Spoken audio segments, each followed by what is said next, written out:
Iraq का इस्लाम के साथ बहुत ही गहरा ताल्लुक है, क्योंकि इस्लाम के बड़े बड़े पैगंबर इब्राहिम अलैहिस्सलाम, लूत अलैहिस्सलाम और यूनुस अलैहिस्सलाम सब इराक में ही पैदा हुए थे। लेकिन इन सारे पैगंबरों के बाद भी यहाँ के लोग एक खुदा को बिल्कुल भूल चुके थे। अस्सलाम वालेकुम वरहमतुल्लाहि वबरकातुहू। उम्मीद है आप लोग सब खैरियत से होंगे। मैं भी अल्हम्दुलिल्लाह अल्लाह का लाख लाख शुक्र एहसान खैरियत से हूँ। और इंशाअल्लाह जिस प्रिपरेशन में रहे द कोहिस्तानी इनके चैनल का नाम है और इनके चैनल का लिंक मैं डिस्क्रिप्शन बॉक्स में दे दूँगा। आप लोग इनके चैनल सब्सक्राइब करिएगा और मेरी वीडियो एंड तक देखिए। दोस्तों आज की वीडियो बड़ी इंपॉर्टेंट होने वाली है। आज हम जानेंगे सद्दाम हुसैन के बारे में। दोस्तों सद्दाम हुसैन की ये पूरी सीरीज हम चालू करने जा रहे हैं। 4 पार्ट में ये पूरी वीडियो रहेंगी दोस्तों, यानी कि फर्स्ट, सेकेंड, थर्ड, फोर्थ। पूरी सद्दाम हुसैन की पैदाइश से लेके उनका इंतकाल तक के पूरी चीज़ जानकारी इसमें जानेंगे हम दोस्तों। और वीडियो बड़ी इंपॉर्टेंट है, इसको शेयर ज़रूर करिएगा ताकि सबको पता चले सद्दाम हुसैन के बारे में। सद्दाम हुसैन कहाँ पैदा हुए थे, किस जगह पैदा हुए थे, उनके माँ बाप कौन थे, सब कुछ जानेंगे। और सद्दाम हुसैन किस तरह से पूरे इराक के लीडर बन गए। तो आइए हम जानते हैं इस वीडियो के जरिए से। वीडियो को एंड तक ज़रूर देखिएगा और बड़ी इंपॉर्टेंट वीडियो है दोस्तों। ये इसका पहला पार्ट है जो हम देखने जा रहे हैं। इंशाल्लाह फिर बात करते हैं आपसे, तो पहले वीडियो स्टार्ट करते हैं। इराक का इस्लाम के साथ बहुत ही गहरा ताल्लुक है, क्योंकि इस्लाम के बड़े बड़े पैगंबर इब्राहिम अलैहिस्सलाम, लूत अलैहिस्सलाम और यूनुस अलैहिस्सलाम सब इराक में ही पैदा हुए थे। लेकिन इन सारे पैगंबरों के बाद भी यहाँ के लोग एक खुदा को बिल्कुल भूल चुके थे और उस एक खुदा की जगह आग की इबादत करने लगे थे। आखिर रसूलुल्लाह सल्लल्लाहु अलैहि वसल्लम के बाद इस्लाम के पहले खलीफा अबू बकर रज़ियल्लाहु तआला अन्हु ने पूरा अरब फतह करने के बाद अपने जनरल खालिद बिन वलीद को हुक्म दिया कि जाओ और पूरी दुनिया में सबसे पहले इराक को फतह करो। और जनरल खालिद बिन वलीद ने ऐसा ही किया, जिसके बाद पहली बार इराक मुसलमानों के कंट्रोल में आया। ये एक ऐसी फतह थी कि इसके बाद अगले 1300 साल तक कोई भी मुसलमानों से इराक नहीं छीन सका। लेकिन आज से 100 साल पहले जब इराक पर उस्मानिया खिलाफत की हुकूमत थी, दुनिया में एक बहुत बड़ी जंग शुरू हुई, वर्ल्ड वॉर 1, जिसमें ब्रिटिश एम्पायर ने पहली बार मुसलमानों से इराक छीन लिया। और इसे छीनने के बाद यहाँ पर इराक में अपना एक पपेट बादशाह बिठाया। और सिर्फ यही नहीं, बल्कि पूरे अरब में हर जगह अपने पपेट बादशाह बिठाए। नाउ बाकी सारे बादशाह तो आज तक अपनी कुर्सियों पर फुल ताकत के साथ बैठे हुए हैं, लेकिन इराक का बादशाह अपने मुल्क को संभाल नहीं सका, क्योंकि कुछ ही अरसे बाद इराक के बादशाह को उसके तख्त से हटा दिया गया और पूरे इराक में एक बहुत बड़ी कंफ्यूजन पैदा हुई और बहुत तेजी से इराक के लीडर्स बार बार बदलने लगे। अब इराक के इसी कंफ्यूजन के दरमियान इराक के एक छोटे से गांव में एक यतीम बच्चा पैदा हुआ, जिसका नाम था सद्दाम हुसैन। कुछ लोग उसे एक हीरो समझते हैं और कुछ एक जालिम डिक्टेटर। सद्दाम हुसैन को देखा, वो भी फिरौन था। लेकिन सद्दाम कोई आम बच्चा नहीं था। उसके पैदा होने से पहले उसका बाप मर चुका था। और जब सद्दाम की माँ को उसके शौहर के मरने का पता चला, उसने सद्दाम के पैदा होने से पहले सुसाइड करने की कोशिश की। एक यतीम बच्चा होने की वजह से सद्दाम हुसैन को बचपन से उसके दोस्त तंग किया करते थे, जिसकी वजह से कहा जाता है कि सद्दाम हुसैन बहुत छोटी सी उम्र में अपने साथ हमेशा एक स्टील रॉड लेकर फिरता था और जो भी बच्चा उसे तंग करता था वो सीधा उस स्टील रॉड को उसके सर पर मारता था। मतलब सद्दाम हुसैन के दिल में बचपन से डर नाम की कोई चीज नहीं थी। इसके कुछ ही अरसे बाद जब सद्दाम हुसैन की मां ने दूसरी शादी की, सद्दाम का सुतेला बाप उस पर इतना जुल्म करने लगा कि सिर्फ 10 साल की उम्र में अपने घर को छोड़कर भाग गया और जाकर अपने मामू के साथ रहने लगा। और यहाँ से उसकी जिंदगी हमेशा के लिए बदल गई, क्योंकि उसके मामू का ताल्लुक इराक की एक छोटी सी पॉलिटिकल पार्टी बाथ पार्टी से था। इस पार्टी में सिर्फ 100 या 200 लोग थे जब सद्दाम हुसैन ने छोटी सी उम्र में इस पार्टी को ज्वाइन किया।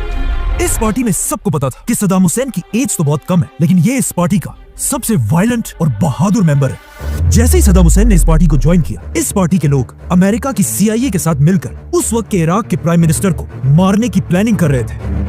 और ये इतना मुश्किल प्लान था, इसीलिए उन्हें इस काम के लिए बहुत ही खतरनाक लड़कों की जरूरत थी। तो ऑफ कोर्स उन्होंने इस काम के लिए सिर्फ 24 साल की उम्र के सद्दाम हुसैन को चुना। सद्दाम हुसैन ने अपनी टीम के साथ जाकर प्राइम मिनिस्टर की गाड़ियों पर गोलियों की बारिश कर दी। लेकिन इस हमले के बाद प्राइम मिनिस्टर बच गया, जिसके बाद मजबूरन सद्दाम हुसैन इराक को छोड़कर इजिप्ट की तरफ भाग गया। नाउ सदाम हुसैन का मिशन तो फेल हो चुका था, लेकिन उसकी बहादुरी को देखकर दुनिया के कुछ ताकतवर लोग उससे बहुत इंप्रेस हुए, जैसा कि अमेरिका की CIA। $3 billion investment we made. CIA Saddam Hussain को इराक के फ्यूचर लीडर के तौर पर तैयार करने लगी, क्योंकि इसके कुछ ही अरसे बाद जैसे ही इराक में सदाम हुसैन की पार्टी की हुकूमत बनी, सदाम हुसैन वापस इराक की तरफ आया और सिर्फ 30 साल की उम्र में इराक का दूसरा सबसे पावरफुल इंसान बना। अब इराक एक आजाद कंट्री तो थी, लेकिन इराक के सारे ऑयल और गैस पर ब्रिटिश का कब्जा था। इसीलिए जैसे ही सदाम हुसैन के पास पावर आई, उसने सबसे पहले इराक के सारे ऑयल और गैस को अपने कंट्रोल में लिया, और यहाँ से सदाम हुसैन इराक के लोगों के लिए एक हीरो बनने लगा, क्योंकि जैसे ही उसने इराक की ऑयल को अपने कंट्रोल में लिया, अचानक एक बार फिर 1973 में इजराइल और अरब की एक बहुत बड़ी जंग शुरू हुई। अरब ममालिक ने इजराइल को हर तरफ से घेर लिया था, लेकिन इस जंग में इजराइल को सुपर पावर अमेरिका की फुल सपोर्ट हासिल The थी, United States of America would have to invent an Israel. और इसी अमेरिका की सपोर्ट की वजह से इजराइल ने आसानी से बड़े बड़े अरब ममालिक को हरा दिया।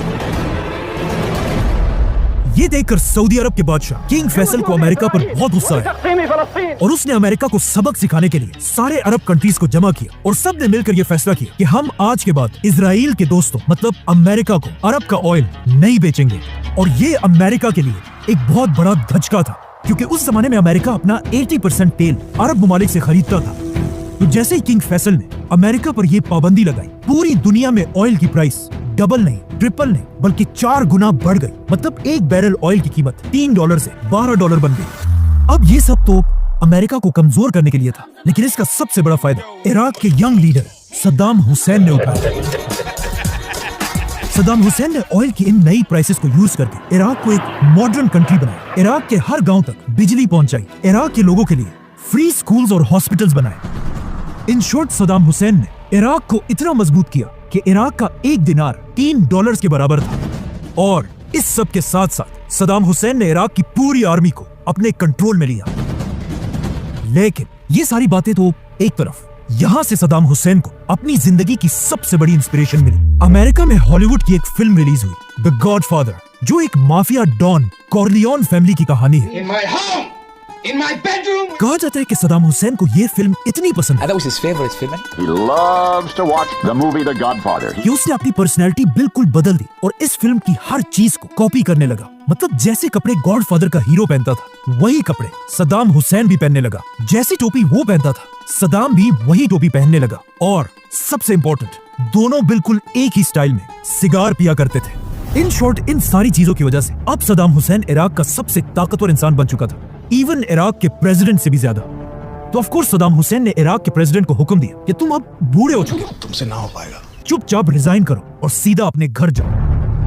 नाउ जैसे ही सद्दाम हुसैन प्रेसिडेंट बना, पूरी दुनिया ने देखा कि बहुत अरसे बाद बिल्कुल हिटलर की तरह एक नया लीडर सामने आ चुका है। क्योंकि प्रेसिडेंट बनने के सिर्फ 6 दिन बाद सद्दाम हुसैन ने अपने सारे पार्टी मेंबर्स की एक मीटिंग बुलाई और सबको अपने सामने बिठाकर कहा कि मुझे इराक के तख्त से हटाने की एक बहुत बड़ी साजिश की गई है, और जिन लोगों ने ये साजिश की है वो सब इस वक्त इस कमरे में मौजूद है। ये सुनकर नीचे बैठे सारे लोगों को सांसें बिल्कुल बंद हो गई, लेकिन सद्दाम हुसैन ने बिल्कुल आराम से सबसे पहले अपना सिगार लगाया और फिर हर उस शख्स का नाम लेने लगा जो इस साजिश में शामिल था। ताहिर अहमद अमीर, इस्माइल इब्राहिम नज्जार। सद्दाम हुसैन ने यह हुक्म दिया था कि मैं जिसका भी नाम लूं वो चुपचाप उठकर हॉल से बाहर निकल जाए। कुछ लोग आराम से बाहर चले गए और कुछ को जबरदस्ती निकाला गया। इस तरह सद्दाम हुसैन ने टोटल 68 लोगों के नाम लिए, जिनमें से कुछ को तो जेल में डाल दिया और बाकियों को गोलियां मार दी गई। तो दोस्तों, ये तमाम रिएक्शन जो आपने देखा सद्दाम हुसैन की सीरीज का ये पहला पार्ट हमने आप लोगों ने आज मुकम्मल किया है।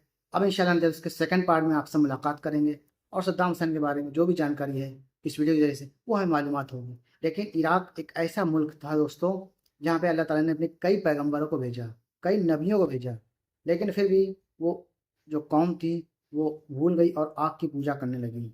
तो इस्लाम के पहले खलीफा यानी हज़रत अबू बकर सिद्दीक ने खालिद बिन वलीद के ज़रिए से पूरे इलाक़े को फ़तेह करवाया। पूरी दुनिया में सबसे पहले इराक ही फ़तेह हुआ, जहाँ मुसलमानी हुकूमत थी और 1000 से भी ज़्यादा वहाँ पर हुकूमत रही।